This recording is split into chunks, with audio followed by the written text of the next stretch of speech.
Hello guys, and welcome back to the channel. So now guys, the Yoruba people move with stealth and guile. We really do. We move with stealth and guile because when we do move, we like to guarantee almost with a certainty that that movement will succeed. So that is why we make that movement with stealth and guile, with cunning.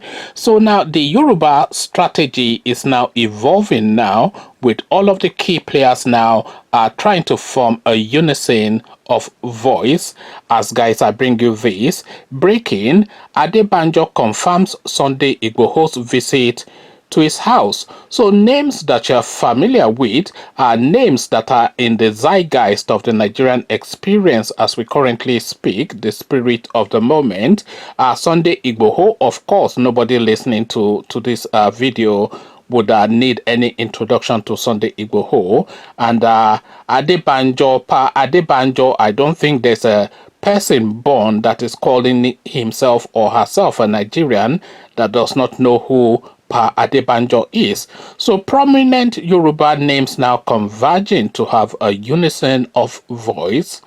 As again, breaking: Adebanjo confirms Sunday Igboho's visit to his house.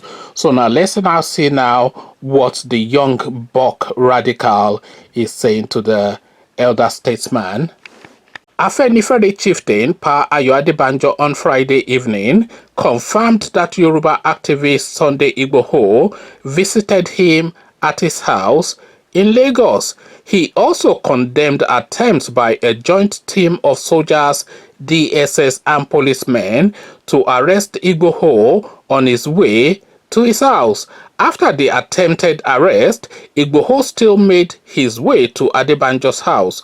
Adebanjo told correspondents on the phone around 7:40 p.m. that Sunday Igboho just left my house, but he did not disclose what he discussed with him during the visit to his house.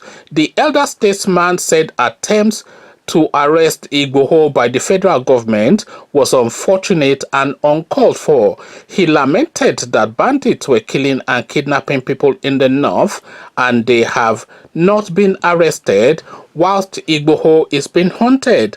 Adebanjo described President Muhammadu Buhari as a dictator and an imperialist, saying only God will deliver Nigeria out of his hands. He also lamented that Islamic scholar Sheikh Gumi, despite his debilitating utterances, had not been arrested by Buhari's government.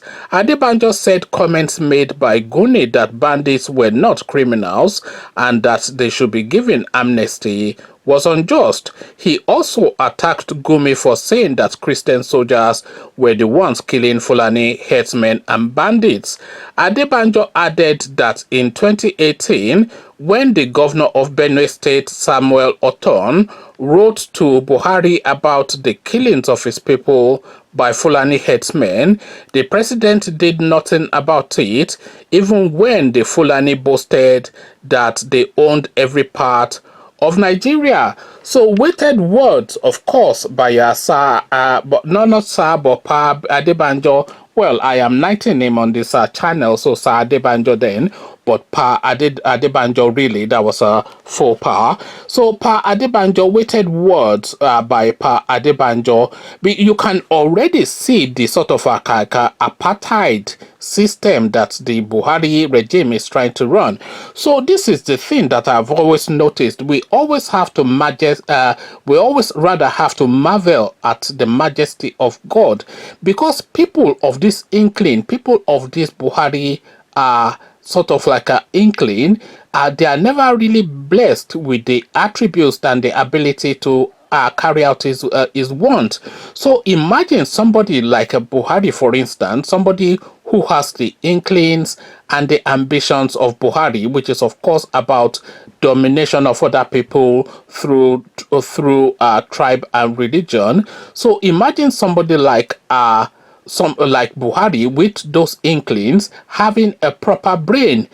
If that guy had a brain, he would truly be extremely dangerous. But that is the majesty of God, and this is something that I have noticed in the course of life that people of that inkling, people that are sinister and evil, they are never really fully blessed with the capacity and ability to actualize their wants. So with a few exceptions like Hitler, etc., because of course that is the bracket that Buhari belongs to, Hitler, Pol Pot, and all this sort of like a genocidal extremist. So that is the pot that Buhari belongs to.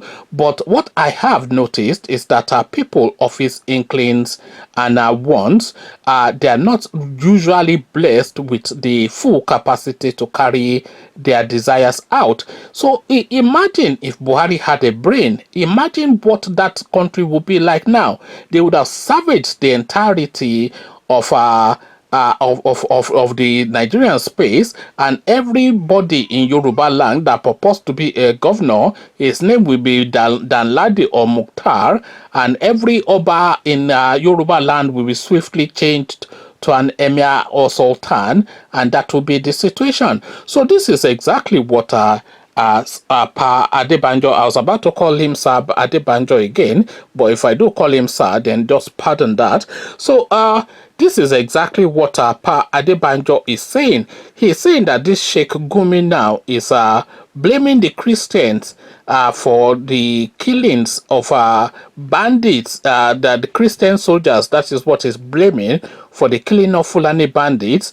The government is not moving against that, which is something that is inciting and adding fuel to the already tense situation in the country in terms of tribe and religion and banditry and sort of like a high octane violence. So he's already feeding into that mix by that pronouncement, and he has a voice, Sheikh Gumi, by the way, especially amongst the bandits, because he's the bandit spokesman now. The bandit spokesman before was Malam Buhari. You'll recall that during Goodluck Jonathan's regime, the bandits and the Boko Harams were saying that it is Buhari that they want to go and negotiate their position with the Nigerian government. But now Buhari is now purporting to be a president of a nation, so he is now trying to cover his background, and of course now Sheikh Gumi is now taking that position as the spokesperson for the bandits and the Boko Haram. So he is that public face now of banditry, but he's not been arrested. The other face of headsman brutality is Meeti Allah, to the point that this Meeti Allah will go on national television, that they will savage and ravage a place, and before you know it, by the very next day, the place is being savaged and ravaged, and nobody is doing anything about it. But Sunday Igboho now, who is saying enough is enough for his own people, is the person that the Nigerian state is pointing the entirety of his armory against. So this is the situation now that we have in Nigeria, an apartheid situation like they had in South Africa. The blacks are not allowed here, and the Yorubas are not allowed in Nigeria within any parameters, within the parameters of the seat of governance. Come share thoughts about all this with me in the comment section. The Fulanization and the Janjaweedification of the Nigerian space is the recurring topic that we are having to discuss again. This will never go away because it is urgent and it is immediate. But what are your thoughts about all this? The coming together now of Yoruba voices on the Igboho meeting per Adebanjo to strategize and point direction so that there's uniformity in the Yoruba positioning. What are you making of all this? Come share thoughts. But before you come into the comment section to engage, click on the red subscribe button so it turns gray. The bell button notifies you every time I drop a new video. Click on like as well because that helps with the YouTube algorithm. Once you've done all the clickings, come into the comment section. Then the Yorubas are strategizing, but the Malamis are plotting. But what are the Igbos doing? What is the Igbo strategy? So I'll leave you here.